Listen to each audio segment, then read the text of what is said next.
Yes, friends, that whistle is your signal for the signal oil program, The Whistler. The mystery program that is unique among all mystery programs. Because you know who's guilty. You see his every move. You know his complete plan. Yet the final curtain always brings a startling surprise.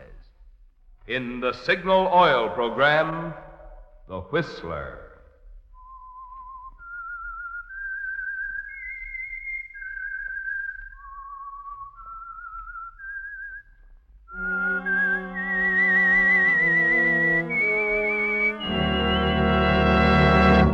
I am the Whistler, and I know many things, for I walk by night.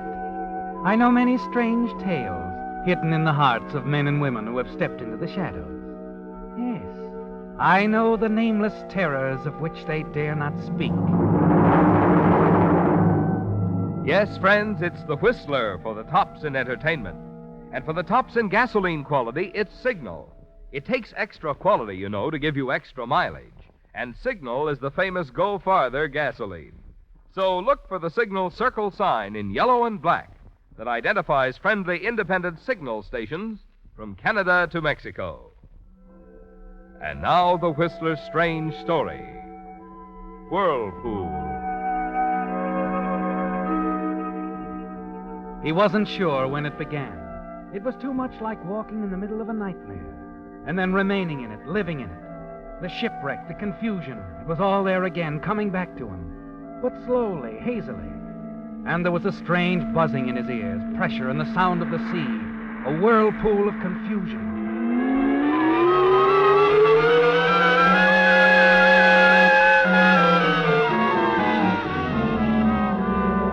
And then, gradually, out of the whirlpool, voices, dimly, faintly at first, but voices growing, coming closer and closer. Is he coming around? He'll be all right, Captain. It's the shock, his exhaustion.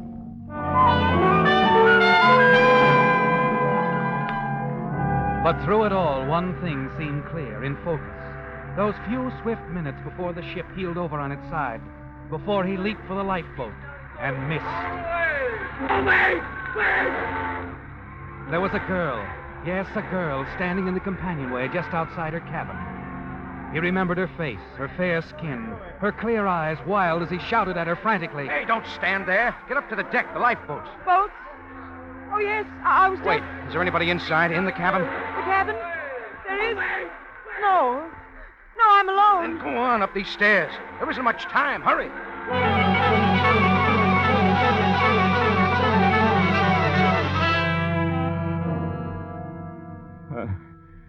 Much time. Whatever. Isn't much time. Yeah. Well, that was going through it all over again. He's better, though. He's coming around, Captain. Hastings. Mr. Hastings. What? Mr. Hastings, now, you're safe. They got you in time. Can you hear me? I'm the ship's doctor. You're on board the SS Araguan, bound for Singapore. Yes, Araguan. That's right. Singapore. Here. Try to drink this, Mr. Hastings. Easy. That's it. I'm all right. I made it. I made it. You sure did, Hastings. Hastings? There couldn't be any mistake about his identity, Captain?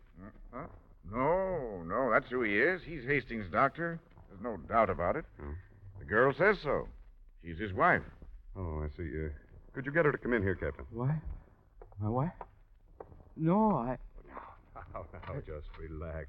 You're suffering from shock, Mr. Hastings. Exhaustion and severe shock. Oh, but I... Would you come in, Mrs. Hastings? My husband, is he all right, Captain? Just come in, please. No, I haven't any. You stop, Marty. The protest dying in your throat as you struggle up to one elbow and look toward the door. It's the same girl, isn't it? The one you faced in the companionway and shouted at. But now she's coming toward you, speaking differently. Very differently. Darling. My darling, I was so afraid for you. But I told them you'd pull through when I told them who you were. What? Doctor, he isn't delirious. Oh, no, don't worry, Mrs. Hastings. Mrs. Hastings. Yes, dear. Doc, Oh, yes, Mr. Hastings? would you leave us alone a minute? Oh, why, surely. I want to be with My wife. Certainly. Captain, we'll wait out on deck. Anything you say. Okay. Now, you want to tell me what it's all about? Darling, you shouldn't try to talk. Skip it. I can talk. They fished me out. I'm okay, see? Okay. Of course you are, dear. And the name's South. Like this or in a full-dress suit. It's South. Marty South. It's a nice name. I like it. Oh, that's fine. And you're... Mrs. Stephen Hastings of the Shanghai Hastings. You can call me Lucille. What about Mr. Hastings? My husband is dead. One that didn't make it? One that didn't make it. What happened to him? How come... I don't know. Stop asking me. Stop looking at me like that. Like what? He was like that. Stephen. In the cabin when we first heard the alarm, he just sat there staring. And you ran out and left him? No, he wouldn't budge. It was as if he didn't want to. As if he welcomed it. Welcome what? The chance to die? I don't know. You couldn't get him out? No. Couldn't send anybody back after him? Well, I didn't think of something like that happening. I couldn't think. But you've been thinking since. Yes. Plenty, I'll bet. Well, come on, I'm waiting. My husband, Stephen, had some money coming to him. It's waiting for him now in Singapore. Waiting for a Mr. Hastings to pick it up. Any Mr. Hastings will do. 20,000 now, 30,000 in a couple of weeks. 50,000 altogether. Half of it could be yours, Marty. Oh, you're crazy. To begin with, how can you pass me off as your husband here on board? There were quite a few survivors, I've heard. Nobody knew him. He stayed in his cabin half the voyage. Most of the others were picked up by the Khalifa. Oh, we'll see them in Singapore. No, we won't. The Khalifa's heading for the United States, and we don't know a soul in Singapore. Where does this money come from? From an old friend in Shanghai, E.J. Galloway, former business partner of my husband's. You see, E.J. made a mistake once. Business deal in Singapore. I found out about it. I told Stephen what to ask for. He did. He got results. Shakedown, huh? He must have felt great giving his old pal the blackmail pitch. Oh, we didn't have to do that. E.J. doesn't know we're the blackmailers. He thinks Stephen is the go-between. He's to pick up the money in Singapore and make the payoff there. You see, that's where the blackmailer lives. Nice guy, your husband. He was, as a matter of fact, but weak. Terribly weak. No, he almost got sick sometimes just thinking about it, about blackmailing his old friend. And why'd he go ahead with it? He liked me. Why? Oh, now you don't mean that. I can be quite appealing. Maybe. To guys like Stephen Hastings. Not to guys like Marty South. You guessed it. Now, how about running along? All right. Oh, wait a minute. Yes? That boat, when it was sinking, did somebody come up to you, ask if there was anybody else in the cabin? I don't remember. With excitement, you know. Yeah, I know. Okay. That's all for now? That's all for any time. We'll see. If you get lonesome for me, darling, Stephen, just tell the doctor.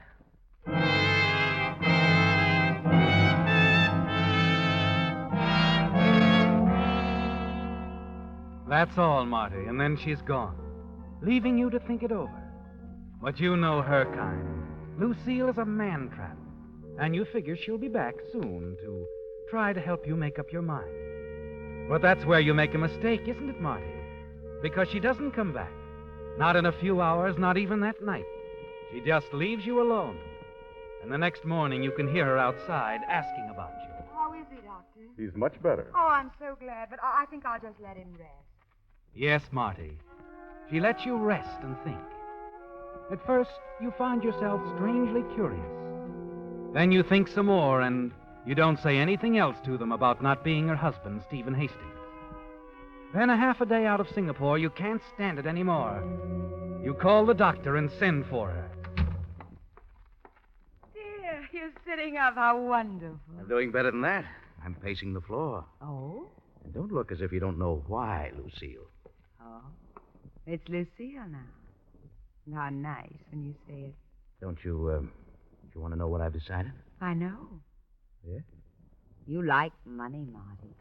You know, I think you like me. A little? Hmm? You hit it with the first part. But get this. I know what I'm going into. It includes you only because you're necessary to my immediate prosperity. I'm very necessary, darling. So is your having a husband, Stephen. Okay, I'll keep him alive for a while. Darling, I knew you would. You're a pretty smart gal, but here's something you don't know. Your husband made a big mistake when he fell in love with you. I'm not going to make the same mistake. I can't afford to. Oh? I never let love interfere with my plans. It's bad business. Oh, everything all right, Mrs. Hastings? What? Oh, yes, fine, Doctor. Isn't it, dear? I guess so. Sure it is. And don't worry, darling, you'll feel better. Everything's going to be so much better soon.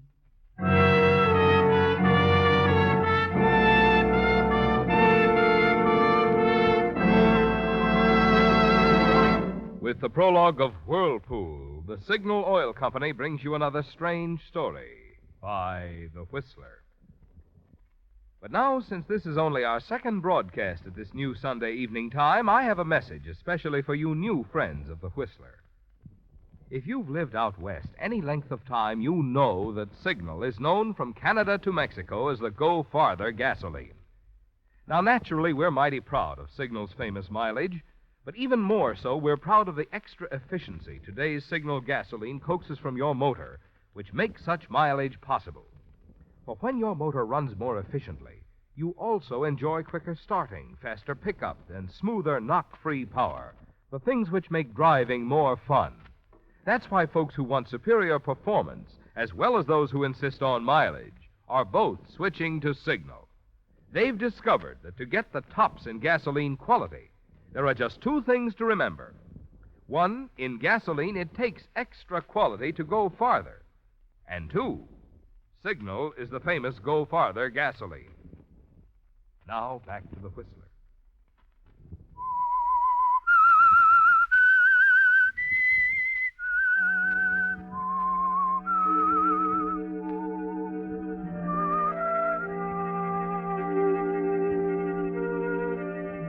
You made a decision, didn't you, Marty? About Lucille Hastings and the money waiting for Stephen Hastings in Singapore. When she suddenly thrust opportunity into your hands by asking you to pose as her dead husband, Stephen Hastings. But there's another thing you've decided on, and that's more important than anything else.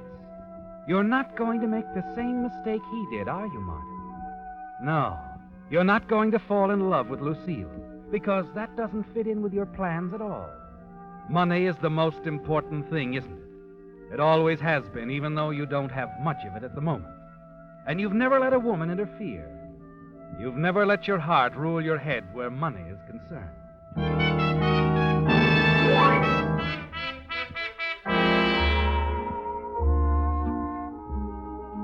The next night in Singapore, the two of you move easily around the dance floor of the Port Plaza Hotel. A devoted married couple, Mr. and Mrs. Stephen Hastings. You dance well, dear. Stephen's learned to dance better? Oh, very much better. Maybe the poor guy was tired. He had a right to be. I think we should stop talking about that. Well, suits me. Let's talk about when we go to work. Let's see. I think we'd best wait a day or two. You can go there Wednesday for the first payment. Huh? The second will be ready in a couple of weeks. EJ couldn't raise it all at once. Where do I go?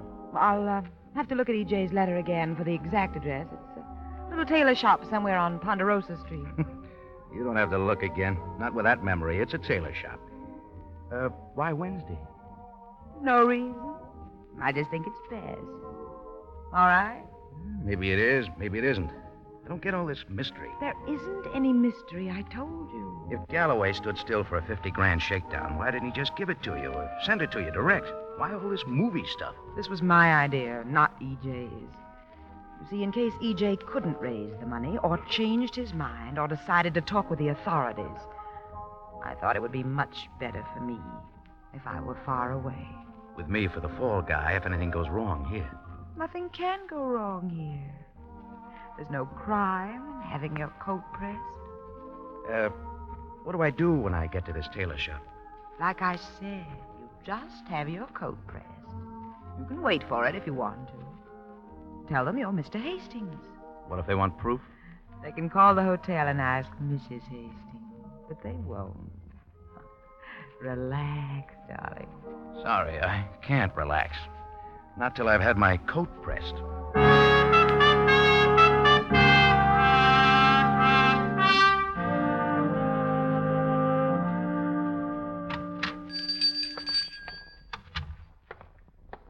Good morning, sir. I want to get this coat pressed. I'll wait. Oh, the name's Hastings. Oh, yes. And you're staying... The Port Plaza. Why? Nothing, Mr. Hastings. Just curious. If you were going to call or anything, my wife isn't there. She stepped out. No, Mr. Hastings. The coat, please. I'll have it for you right away. Good. You watch the proprietor of the little tailor shop as he takes your coat, moves off toward the back of the establishment. You look around nervously, ready to run for it if anything goes wrong. But nothing does, Marty.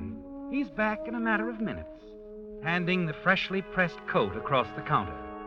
You pay him and slip it on and feel the bulge of a heavy envelope in the inside pocket. Satisfactory, sir? I think so, thanks. Will you be dropping in again? Yeah, sure. Perhaps if you'd call the day before. Call. Okay. We'll give you quick service, sir. Good morning.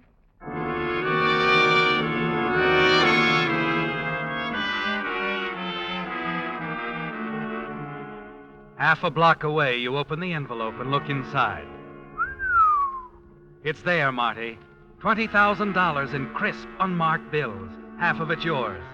The payoff, just as Lucille described it. You smile as you put it away, because you're thinking how easy it would be to quit right now. Walk out on Lucille, cold. But there's still another payoff. Another $30,000. It would be stupid of you to walk out now, wouldn't it? And then your pulse quickens and you glance back. There's someone following you, Marty. And you realize that Lucille is still thinking as fast as ever. That she's guessed that you might pick up the money a day earlier and not wait until Wednesday.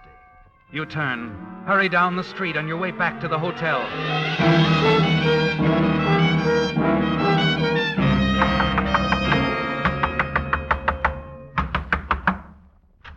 Well, darling, you don't have to knock the door down. My own husband? What'll the neighbors think? Never mind, inside. What's all the excitement? What kind of a double cross is this? Double cross? That's a funny way to put it. Not to me. You had me followed, didn't you? Did I? The fat guy in the white suit, right out of the book. How quaint. Stop it, Lucille. Don't give me that ice cube stare. I'm not Stephen. Not so loud, darling. Someone might believe you. Are you going to tell me what's going on? When you calm down, you might tell me. I went there like you said. Tailor shop? Yeah, I went through the routine. Didn't they give you the money? That's not the beef, Lucille. I'm talking about the guy who picked me up on the way out. One of your pals, huh? A high-powered insurance policy. You're not making sense, darling. If somebody followed you, it's because you're in Singapore. Stay out of alleys, darling. Rough neighborhoods. This is a big, bad city. I wish I could buy that. You can buy anything, Mr. Hastings. How much did you get? 20,000. Here, it's in the envelope. Pretty, isn't it? Darling, Yeah?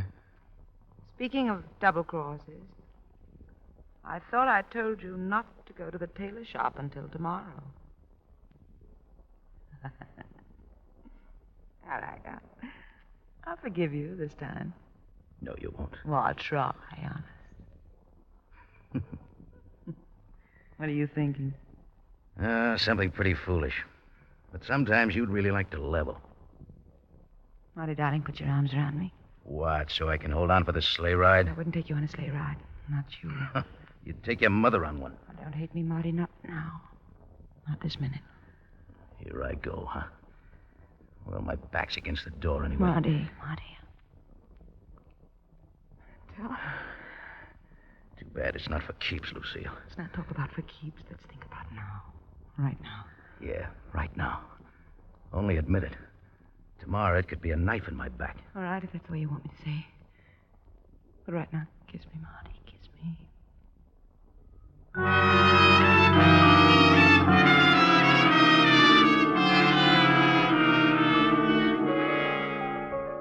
Your mind is spinning as you leave her, Marty. Go down to the cocktail bar for a drink, and then another one. In a way, it's like fighting up to the surface, isn't it? Trying to struggle out of the whirlpool that keeps pulling you down. You're afraid, aren't you, Marty? Because the one thing you've tried to guard against is happening. Slowly, surely, you're falling for her, and you know what it can mean.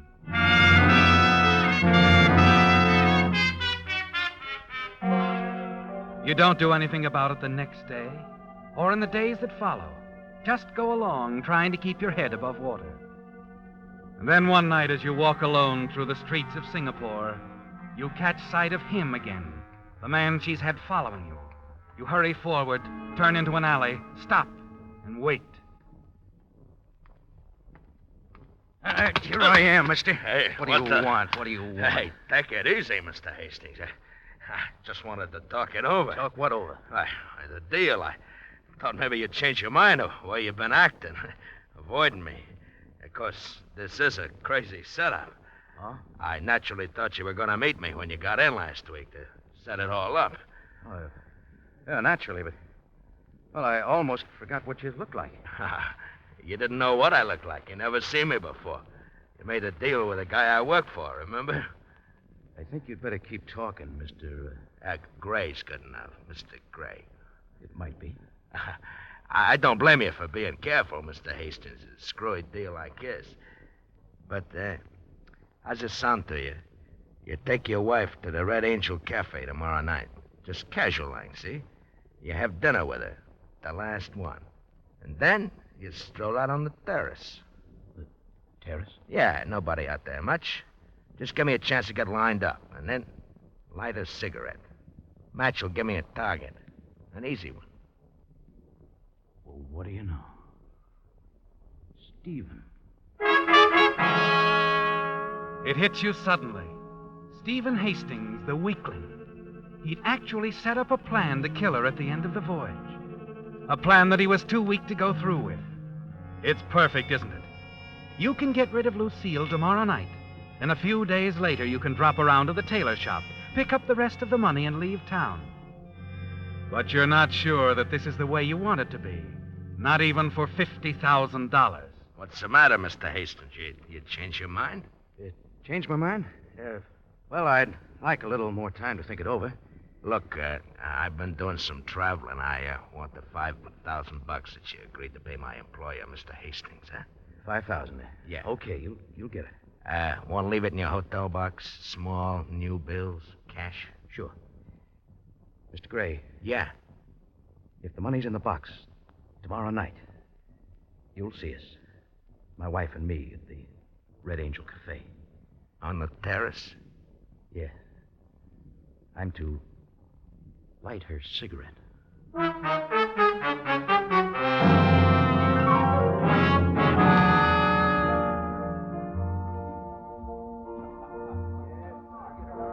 Darling, how did you know about this place? The Red Angel? Mm-hmm. Oh, I heard somebody mention it. Like it? Very much. And I like you for bringing me. Lucille, Oh. You want to talk? Come on. Where are we going? Out on the terrace. Oh, but... Okay, the terrace. You see the lights from the harbor. It's beautiful. Yeah. Marty, you were going to tell me something inside? Yeah, I was. I think I know what it is. You know, Marty, you're not like Stephen at all. You're anything but weak. Except when it comes to putting this sort of thing into words. Give me a cigarette, darling. What? I said give me a cigarette. Anything wrong with that? No. Nothing wrong. Yeah, here you are. Thank you, Marty. You know, just the way you're looking now tells me something. You do love me, don't you? I don't know. Do I? Would you give me a light? Light? Sure. You're really beautiful, Lucille. Marty. You're something I'll never forget. Here. Here's your light. Thank you, darling.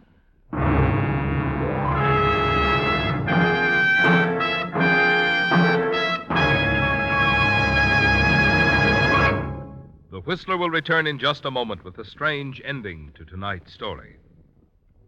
Meantime, a suggestion to drivers. The colder nights and mornings that we'll be having from now on place an extra strain on your car's battery. So now is a good time to stop by a Signal service station for a free battery inspection. If it appears that anything is going to interfere with your cold weather starting, your Signal dealer is equipped to give you complete battery service. For recharging, he has new type safe, speedy equipment. If your cables are corroded, he can replace them with heavy-duty cables.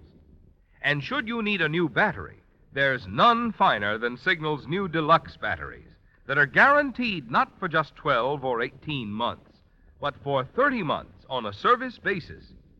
Incorporating the latest type all-rubber separators plus a new design hard rubber case, these Signal deluxe batteries deliver up to 35% more power and don't need water nearly as often.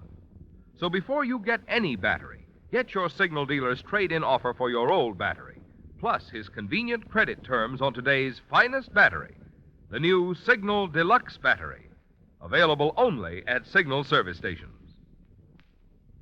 And now back to the Whistler.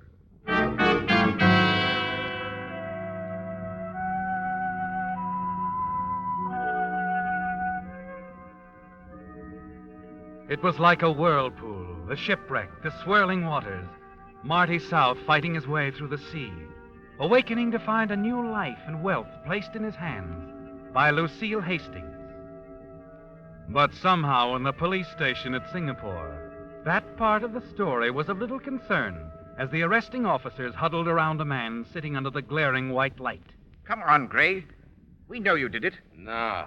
You've been followed since you asked for that money in Hastings' hotel box. The clerk didn't like your looks. Look, I told you Mr. Hastings gave me the money. He left it for me. What was it for? The killing? Gray, you were seen firing the gun. How do you think we arrested you so quickly? All right. I did it. But it was a plan. Hastings' plan. He was tired of his wife? He must have been tired of everything. But he was a weakling. Suicide's been on his mind for months, only he didn't have a nerve.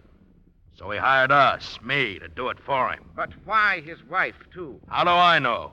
Hastings was crazy about her, I guess. Didn't want anyone else to have her. It's the only reason I can think of why Hastings set this deal for them to both die together.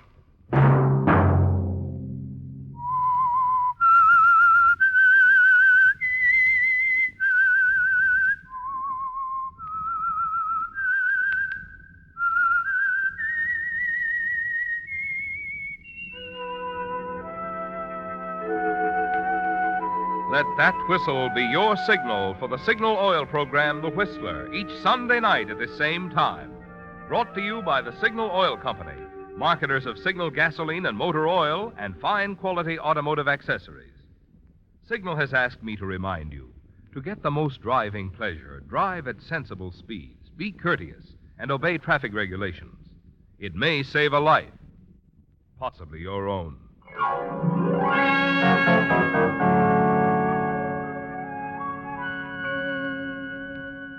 Featured in tonight's story were Jack Moyles and Betty Lou Gerson. The Whistler was produced and directed by George W. Allen, with story by Joel Malone and music by Wilbur Hatch, and was transmitted to our troops overseas by the Armed Forces Radio Service. Remember, at this same time next Sunday, another strange tale by The Whistler. Marvin Miller speaking. This is CBS, the Columbia Broadcasting System.